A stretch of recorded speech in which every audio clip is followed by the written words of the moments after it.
네, 마지막 세션입니다.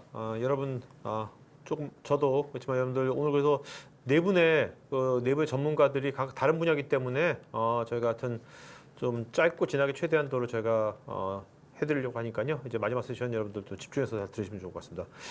네 번째 세션은 이제 조경진 상무님 모셨습니다. 안녕하세요. 예, 안녕하십니까. 네. 네 번째 세션 어떤 얘기입니까?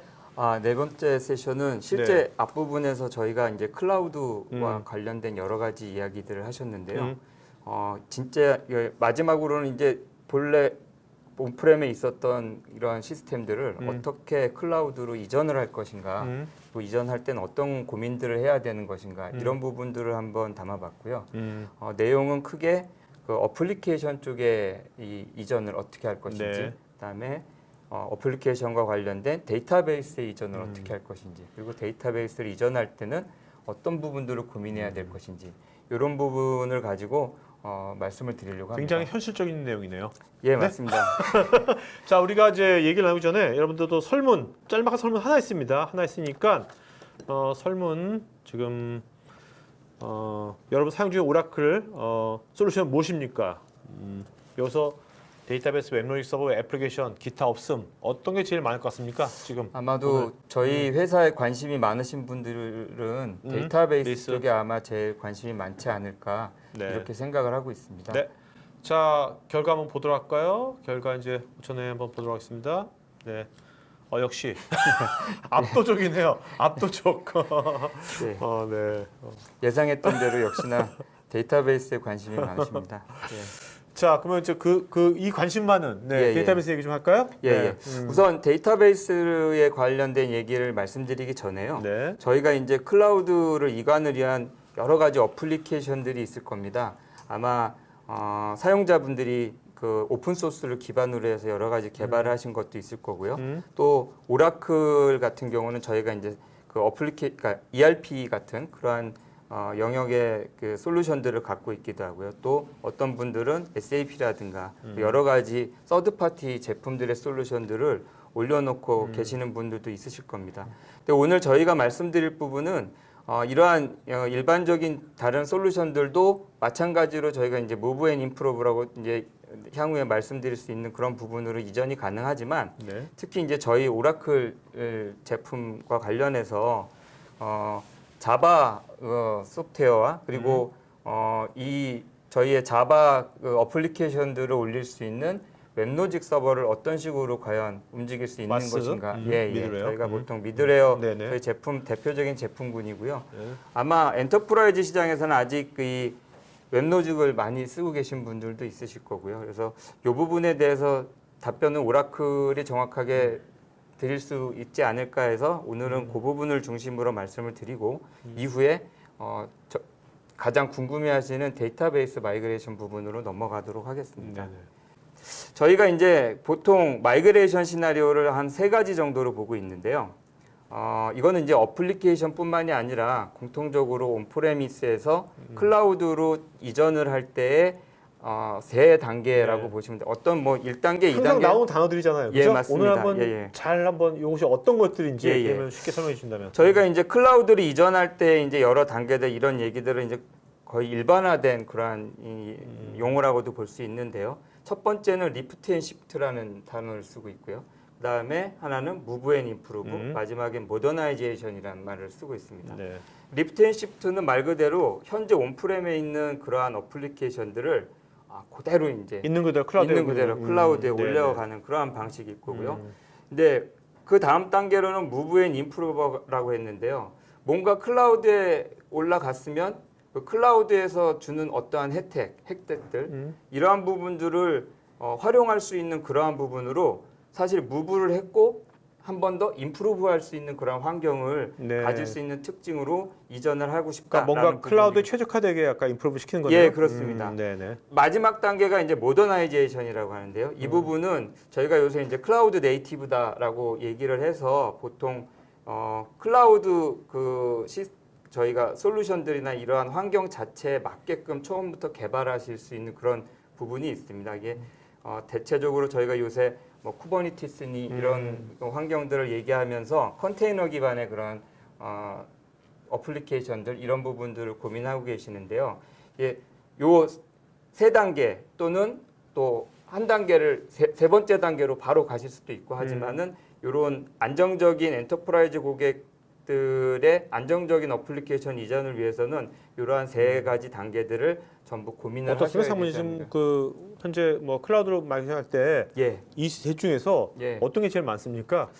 저희 입장에서는 리프트 앤 시프트가 아마 많이 있지 않는가 네. 생각이 듭니다. 음. 제가 그 오늘 이 발표를 하기 전에 한번 그 IDG에서 나오는 클라우드 서베이 자료를 한번 조사를 해봤거든요. 아마 6월 말에 나온 걸로 알고 있는데요. 지금 미국에서 이제 한 500여 개의 고객사들을 대상으로 해서 서베이를 한 그런 내용의 자료였습니다. 거기에 보면은 현재 지금 고객사분들 중에 대략 한 82% 정도 되는 분들은 이미 클라우드를 쓰고 있거나 온프렘과 같이 병행해서 쓰고 있다 이렇게 네, 말씀을 하셨어요. 굉장히 많은 고객들이 이미 클라우드를 쓰고 계시는 거죠.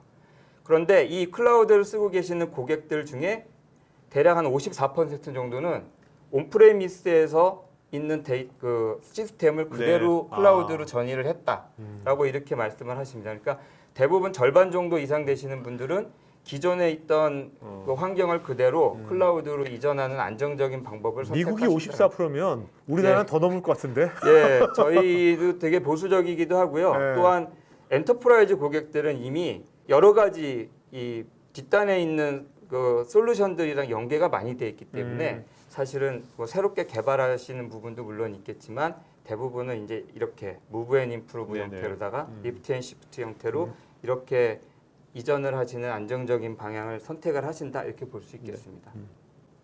이 부분을 저희 이제 말씀드렸던 웹로직 관련된 저희 서버와 빗대서 한번 말씀을 드리겠습니다. 이 리프트 앤 시프트 방법은 기존에 사용하시던 그 OS 환경이라든가 이런 것들을 이제 그대로 클라우드에 올리는 거죠. 저희가 이제 베어메탈 아까 전에도 말씀드렸지만 베어메탈의 예를 들면 거기에 이 본인들이 이전에 쓰고 물론 이제 유닉스 시스템은 아니겠죠. 네, 이제 그렇죠. 리눅스라든가 이러한 시스템 OS들을 올리고 동일한 버전의 그러한 어플리케이션들을 운영하시는 그러한 방법이 되겠고요. 그리고 또 이제 무브 앤 임프루브 같은 경우는 이제 오라클 같은 경우는 마켓플레이스에 이 웹로직 서버에 대한 그 여러 가지 버전들을 이미 마켓플레이스에 올려놓고 있습니다. 이 얘기는 최신의 어떠한 버전들의 이미지들을 제공하고 있고 이 이미지 버전을 통해서 새로운 기능들이라든가 이러한 부분들을 충분히 활용하실 수 있다라는 거고요. 마찬가지로 여기는 이제 만약 기존의 옛날 버전의 어플리케이션을 쓰시고 계시는 분이 계시다. 그러면 이제 무브 앤 임프루브보다는 리프트 앤 시프트 방법으로다가 이전을 하실 확률이 높으실 것이고 아니면 요번에 한번 새로운 그러한 버전으로 네. 업그레이드를 해야겠다라고 생각하신다면 오라클 매니지드 인프라스트럭처인 이러한 방식들 마켓플레이스에 있는 이미지를 통해서 새로운 어플리케이션을 만들고 이걸 또 계속 여러 가지로 배포를 하고 관리를 할 수 있는 아무래도 그런 이렇게 형태가 새롭게 있습니다. 만들면 예. 다른 이제 기존에 있는 오픈소스라는 다른 여러 가지 것들하고 이 애플리케이션하고 예. 뭐 연동할 게 굉장히 좋을 거 아닙니까? 예, 그렇죠? 그렇습니다. 네. 그리고 이제 마지막 방법은요. 이게 이제 클라우드 네이티브로서 많이 얘기가 되고 있는 저희 이 쿠버네티스 환경에서 어떻게 할 것이냐. 그러니까 저희 웹로직 서버가 이제 사실 궁극적으로 클라우드 네이티브 형태의 서비스로 가게 된다면 이 부분은 이 쿠버네티스 기반의 그러한 서비스로서 저희가 제공을 해드릴 수 있습니다. 이 부분에 있어서도 저희가 OK라고 해서 오라클 쿠버네티스 엔진이 따로 있거든요. 네. 저희가 오라클 클라우드에서 매니징하는 그러한 쿠버네티스 서비스입니다. 그러니까 오라클에서 쿠버네티스를 최적화시킨 겁니까? 오라클 예, 인프라 그렇습니다. 환경에서 예, 클라우드에서. 예. 그래서 저희가 매니징하고 있는 쿠버네티스 환경 위에 이러한 웹로직 서비스들을 올려놓고 사용하실 수 있다라는 거죠. 이 부분을 한번 여러 가지 도식으로도 한번 정리를 한번 해보도록 하겠습니다. 보시면 알겠지만 그 기존에 온프레미스에서 쓰던 이러한 웹로직 서비스들을 이제 앞서 말씀드린 것처럼 리프트 앤 시프트라든가 네. 그다음에 이제 그 무브 앤 임프루브와 같은 형태로 클라우드로 이전을 하실 수가 있고요. 또한 또 쿠버네티스 환경 같은 새로운 환경으로다가 이전을 하시기에도 이렇게 편하게 이전을 하실 수 있는 그러한 환경들을 저희 오라클 클라우드 내에서는 이미 다 제공을 하고 있습니다. 네, 네. 오늘 앞부분에 이제 이 어플리케이션을 어떻게 옮길 것이냐에 대한 다양한 옵션들에 대해서 말씀을 드렸고요. 궁금해하시는 데이터베이스를 그럼 과연 어떻게 옮길 것이냐 이 부분에 대해서 말씀을 드리도록 하겠습니다. 사실 지금 보시는 이러한 내용들 보시면은 그 데이터베이스를 왜 이전을 해야 될까요? 사실 데이터베이스는 각 기업에 있어서 가장 중요한 시스템 중에 하나입니다. 거기에 기업의 데이터들이 모두 다 포함이 되어 있기 때문이죠. 그런데 이제 물론 어떤 전략적인 판단에 의해서 클라우드를 이전을 해야 되는 그러한 부분들도 있으시겠지만 사실 현실적으로 보면 IT 발전의 속도라든가 이런 것들을 계속 따라가기 위해서는 새로운 버전이 필요하기도 하고 또 갑작스러운 비즈니스 환경의 변화에 대해서 대응을 하려면 앞서 말씀드렸던 것처럼 확장성의 문제라든가 네. 이런 부분들을 다 고려할 수밖에 없습니다. 또 마지막으로 중요한 게 제 생각에는 이 보안에 대한 문제도 사실 중요하거든요. 그 기업의 보안 관리자라든가 기업의 어떤 시스템을 막는 보안 그 엔지니어가 사실 모든 기업마다 다 있지는 네, 않을 겁니다. 그렇죠. 예. 네. 그렇다면은 뭐 저희뿐만이 아니라 모든 클라우드 업체들이 마찬가지겠지만 그 클라우드를 보호하기 위해서 사실 많은 그러한 보안 시스템이라든가 내부에 여러 가지 보안 전문가들이라든가 이런 분들이 이 앞달에서 맡고 있기 때문에 기업의 입장에서는 오히려 클라우드 안전한 클라우드로 사실 이전을 하는 것들이 오히려 더 안전하기도 하고 보안에는 더 좋은 거다. 예, 보안에 그 정책에 대한 부분, 네. 그다음에 여러 법규에 대한 부분들에 대한 것들을 해소할 수 있는 그러한 솔루션이 되지 않을까 싶습니다. 이 부분은 뭐 다들 인지하고 계시는 분이기 때문에 넘어가서 말씀드리는 구체적으로 저희의 오라클 클라우드 데이터베이스를 그걸 과연 어떻게 저희 오라클 클라우드로 이전을 할 것이냐에 대한 문제를 말씀드리겠습니다.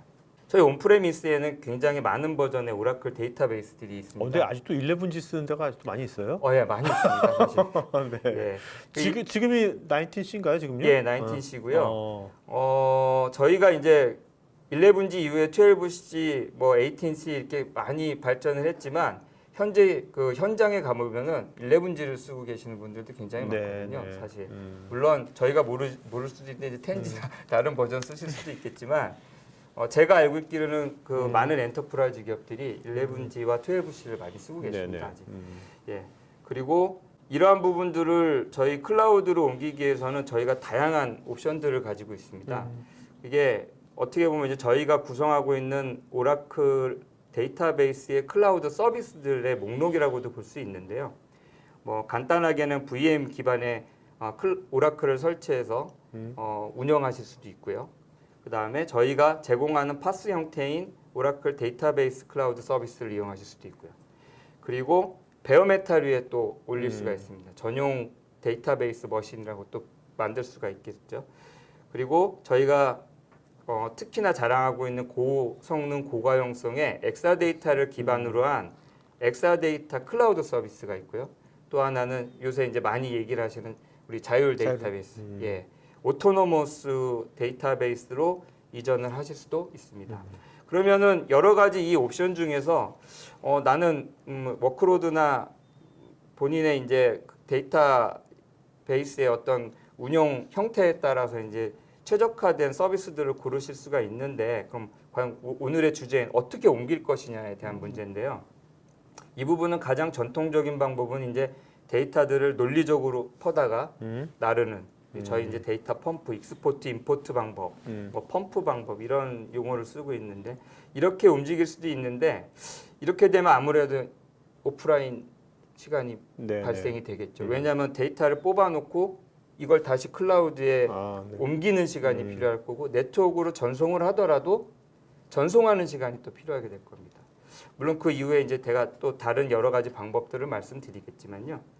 그래서 이러한 부분들은 사실 버전이 크게 바뀌었을 때라든가 아니면 다운타임을 충분히 가지고 있을 때 고객이 선택할 수 있는 방법이긴 하겠지만 대부분은 아마 온라인상에 뭐 제로 다운타임의 저희 마이그레이션 방법론을 소개를 드리지만은 아니면 최소한의 다운타임을 니어 제로. 니어 제로. 음. 예, 이런 식의 마이그레이션 방법이 대부분 고객분들이 아마 선택을 하시게 되는 방법이 될 것 같습니다. 네. 요 방법 중에서 이제 가장 궁금해하실 부분이 이제 제로 타임 마이그레이션 방법론인데요. 이 부분은 오라클 홈페이지에 가셔도 저희가 이제 오라클.com 쪽에 GDM이라고 저희가 약어를 쓰고 있는데 이 부분에 대한 자세한 설명들이 있습니다.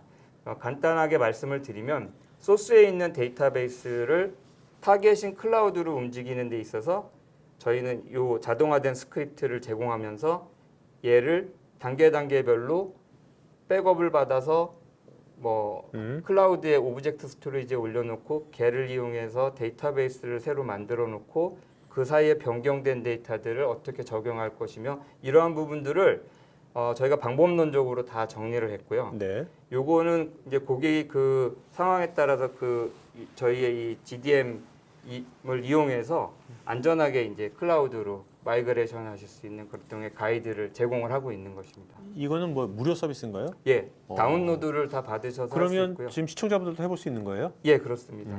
물론 이제 함부로 하면 안 될 거예요? 오라클 클라우드를 사용하실 수 있는 권한이 있으셔야 접속이 될 네. 거고요. 네. 예, 그렇습니다. 그래서 이 부분은 아마 나중에 웹페이지를 이걸 많이들 통해서 하고 계세요? 한국에서도 GDM 같은 이걸 많이 이용을 하고 있나요? 현재 그렇게 뭐 활발하게 쓰고 있다라고까지는 말씀드릴 수 없지만 네. 왜냐하면 엔터프라이즈 고객 같은 경우는 이게 사실 GDM 같은 경우도 일종의 제약 사항들이 좀 있거든요. 버전에 대한 제약 사항도 있을 거고요. 그다음에 OS에 대한 제약 사항도 물론 있습니다. 네네네. 거기에 유닉스 시스템을 이거를 클라우드로 이전하는 데 있어서 이걸 사용 무조건 할 수 있다 이게 아니고요. 거기에 대한 전제적인 요건들이 있습니다.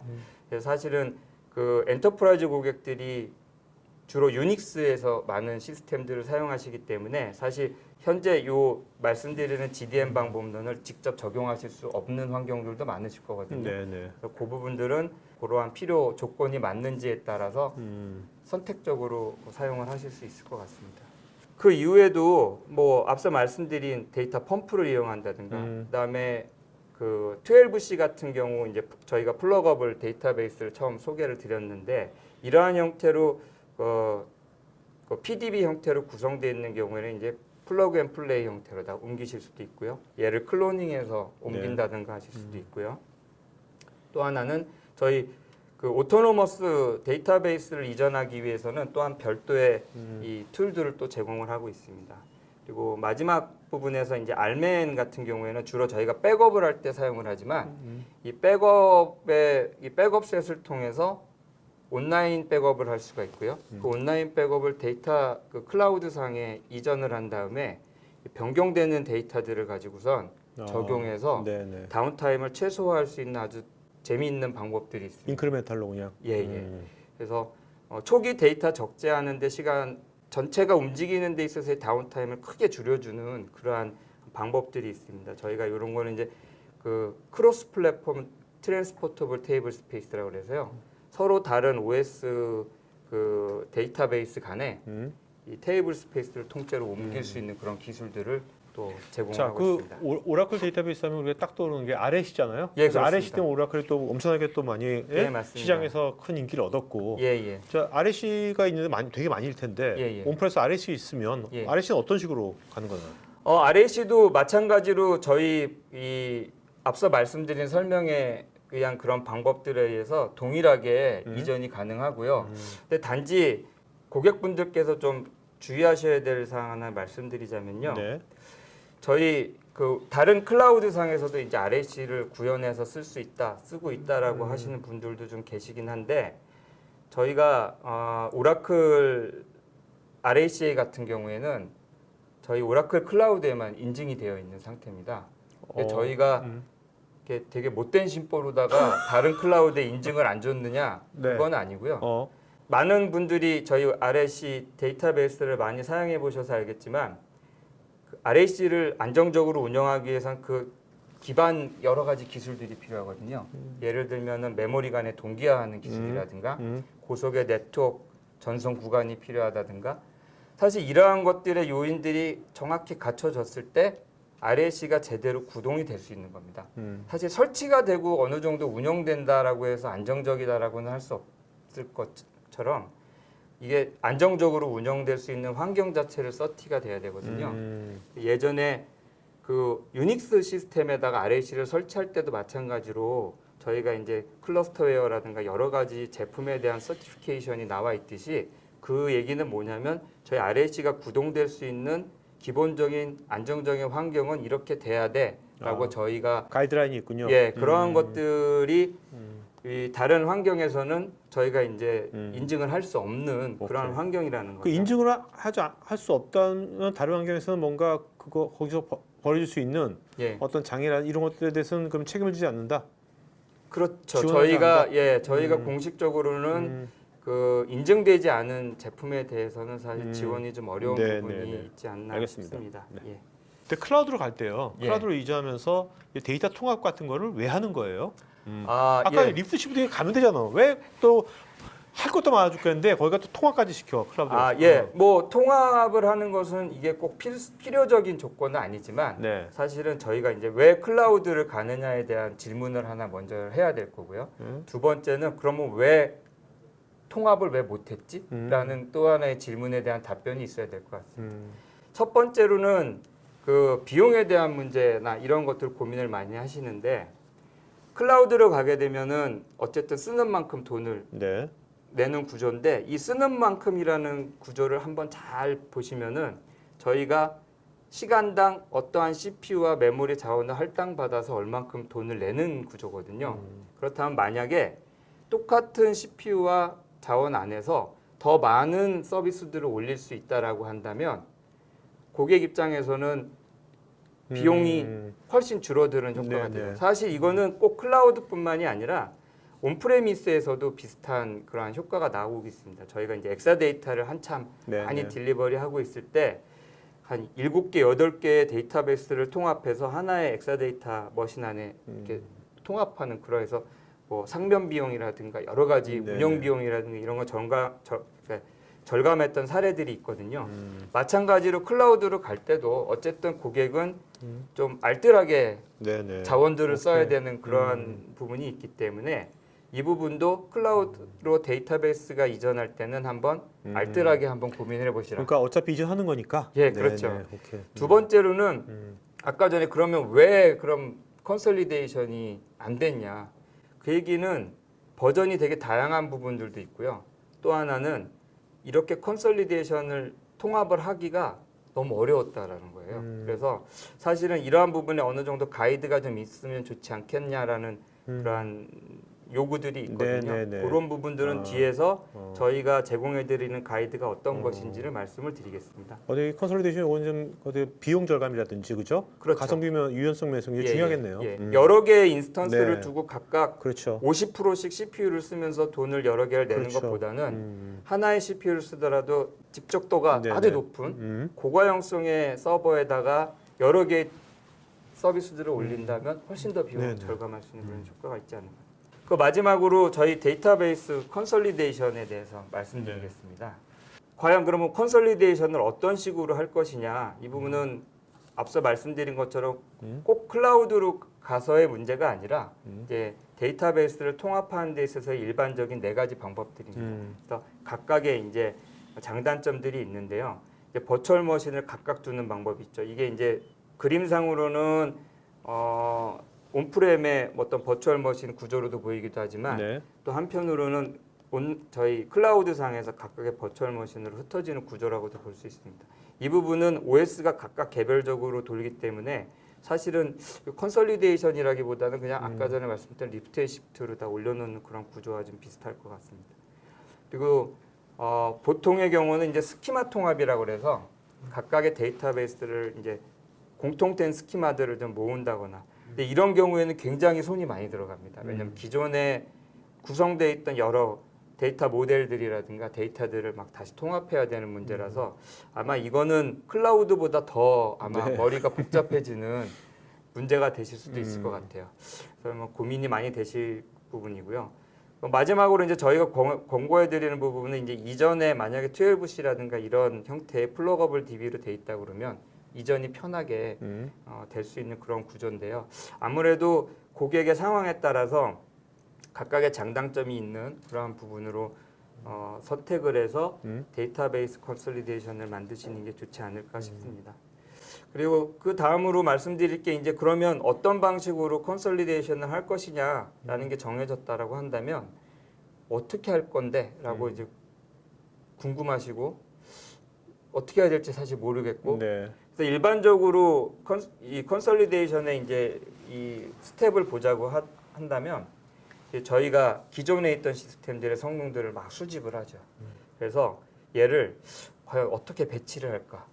어느 놈하고 어느 놈을 네네. 묶어서 해도 될까? 안 될까? 이런 것들을 고민하고 이게 정해진다고 한다면 얘를 이제 클라우드 상으로 마이그레이션을 하든 아니면 뭐 다른 또뭐 온프레미스의 장비로 마이그레이션을 하든 그러면 그걸로 끝나는 게 아니라 그게 제대로 됐는지 사실 검증도 해봐야 되거든요. 네네. 이게 통합을 했더니 성능이 너무 떨어져서 큰일 났다 하면은 이거는 통합을 한 것보다 더 큰 문제가 발생할 수가 있으니까요. 이런 것들을 사전에 뭔가 플래닝해주고 검증해줄 수 있는 툴들이 필요한데 오늘 말씀드리는 내용이 바로 저희 데이터베이스 컨솔리데이션 워크벤치라는 그러한 솔루션입니다. 이게 이제 EM에 포함되어 있는 솔루션이고요. 그럼 다들 있겠네요. EM에 포함되어 있으면. 많이 EM을 아마 사셔서 네. 이런 부분들을 보신 분들은 아마 좀 온프레미스 때도 이런 부분들 경험해 보신 분들도 있을 거고요. 네네. 그리고 이 컨솔리데이션 워크벤치뿐만이 아니라 사실 저희가 이제 SPA라고 그래서 이 부하들을 측정해서 어떻게 통합할 거고 어떻게 평가할 건지에 대한 방법들은 이미 많이들 하고 계십니다. 네, 그래서 네, 이런 방법들 사용하시면은 실제 부하를 측정해서 그 부하가 어떤 식으로 배치돼 있고 얘를 어떻게 통합할 건지에 대한 어떤 리포팅이나 이런 관련 내용들을 참고로 받으실 수가 있습니다. 그리고 마지막으로 저희가 말씀드릴 거는 저희 이제 통합이라는 관점에서 볼 때 이 부분은 저희 앞서 말씀드린 오라클에서 오라클로 가는 그러한 어떤 이전이나 통합과는 조금 다른 내용인데요. 저희가 그 다른 이 데이터베이스 벤더라든가 클라우드 벤더와는 다르게 저희가 이제 컨버지드 데이터베이스라는 용어를 쓰고 있습니다. 이 얘기는 뭐냐면 일반적으로 다른 타사의 경우에는 이게 오픈 소스 베이스이기도 하고 다양한 이 소스의 형태, 비정형 데이터든 아니면은 뭐 소스가 아닌 워크로드의 형태도 있거든요. 네네. DW용, 배치용, OLTP용 이런 식으로 여러 가지 소스와 워크로드의 형태에 따라서 각각 데이터베이스를 막 나눠서 쓰게 됩니다. 이게 이제 마이크로 서비스를 구성할 때는 이게 또 하나의 장점이 될 수도 있어요. 왜냐면은 내가 필요한 거 그 조그마한 DB를 만들어서 서비스에 딱 붙여놓고 네네. 걔만 쓰면 되니까요. 근데 문제는 뭐냐면 엔터프라이즈 레벨에서 이걸 관리하다 보면 결국에는 동일한 데이터들이 이 DB에도 있고 저 DB에도 있고 CDB에도 있고 옛날 DB에도 있고 막 이런 복잡해지는 문제가 발생되고 또 하나는 각각의 데이터베이스마다 특징들이 다르기 때문에 거기에 맞는 기술자들이 필요하게 됩니다. 그럼 결국 사람이 더 많이 필요하게 되는 거고 문제가 생겼을 때 그거를 해결할 방법도 어려워지는 것이고요.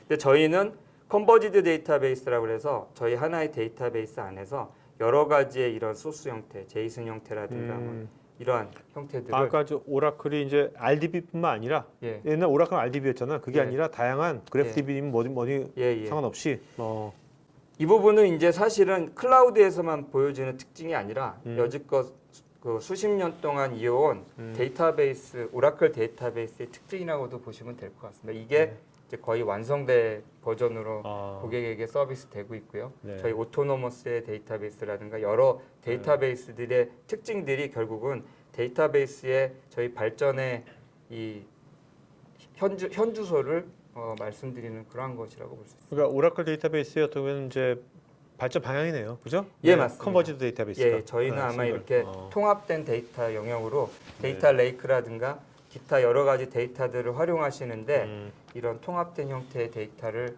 앞으로도 고민을 할 거고 새로운 기술이 나올 것 같습니다. 네. 자, 이제 그 질문 하나만 봤죠. 그 이견님께서 플러거블 DB로 구성했을 경우 DB 간의 성능 간섭은 발생되지 않는 건죠. 이게 이제 메모리라든가 이런 쪽으로 분리가 다 돼 있고요. 네. 그다음에 저희가 이제 그 성능의 간섭을 최소화했다라고 볼 수 있고요. 간섭이 아주 없느냐라는 부분에 있어서는 왜냐하면 이제 동일 장비 안에서 여러 가지 플러거블 DVD들이 꽂혀 있을 때 하나의 물리적인 캐퍼를 넘었을 때는 분명히 간섭이 되겠죠. 네, 이거는 이제 플러거블이라서 생기는 문제가 아니라 그 집중도에 대한 문제입니다. 그래서 저희가 이제 워크로드를 설계할 때도 이게 플러거블이든 아니면 스키마 통합이든 무엇이든 간에 데이터베이스의 각각의 워크로드를 정확히 측정할 수 있는 게 중요하고요. 거기에 따라서 배치할 수 있는 그러한 형태가 필요하고 만약에 플러거블 상에서 성능적인 문제가 생겼을 때는 얘를 다른 쪽에 이 서비스 영역으로 이전을 시킨다거나 해서 그 성능 간섭들을 줄일 수 있는 그러한 구조를 갖고 있습니다. 네. 자, 여러분 이제 마지막으로 설문조사 좀 할 거니까요. 설문에 응해주시면 저희가 앞으로 이런 것들 기획하는 데 있어서 많이 반영하도록 하겠습니다. 네. 자, 그리고 상무님 네. 마지막으로 한 말씀 마치러 갈까요? 네. 예, 오늘 긴 시간 동안 저희 오라클 그 웨비나로 진행된 이 여러 세션들을 봐주셔서 너무 감사드리고요. 그리고 저희가 이제 오늘 주제는 춘천 리전이 새롭게 생기면서 여러분들에게 줄 수 있는 혜택이 무엇인가, 여러분들이 고민하시는 것들에 대해서 어떻게 해결할 수 있는가에 대한 여러 가지 주제를 가지고 말씀을 드린 것 같습니다. 오늘 이 세션이 앞으로 여러분들이 클라우드를 이전하는 데 있어서 고민하시는 부분에 대한 많은 해답이 되셨으면 하는 바람입니다. 네. 예. 자, 오늘 뭐 이렇게 네 분의 전문가랑요, 네 개의 주제로 이제 하다 보니까 되게 이제 컴팩트하게 진행되니까 여러분들 이제 좀 이제 설문 하시면서 머리 좀 쉬시고요. 이제 뭐 퇴근 얼마 안 남았으니까요. 네, 하여튼 앞으로도 이제 이런 클라우드가 어차피 우리 디폴트로 오는 시대에 이제 클라우드를 단순하게 이제는 뭐 파일럿이라든지 특정한 업무만 올리는 것이 아니라 지금 오늘 얘기한 것처럼 데이터베이스 포함해서 미션 크리티컬 업무들이 이제 클라우드로 많이 가는 시대가 이제 성큼 이제 오는 것 같습니다. 이제 그런 것들을 여러분들도 이제 준비할 때 어떤 것을 준비해야 될 것인지를 오늘 들으시면서 좀이라도 도움이 되셨으면 좋겠습니다. 오늘 방송 여기서 마치도록 하겠습니다. 고맙습니다. 네, 수고하셨습니다.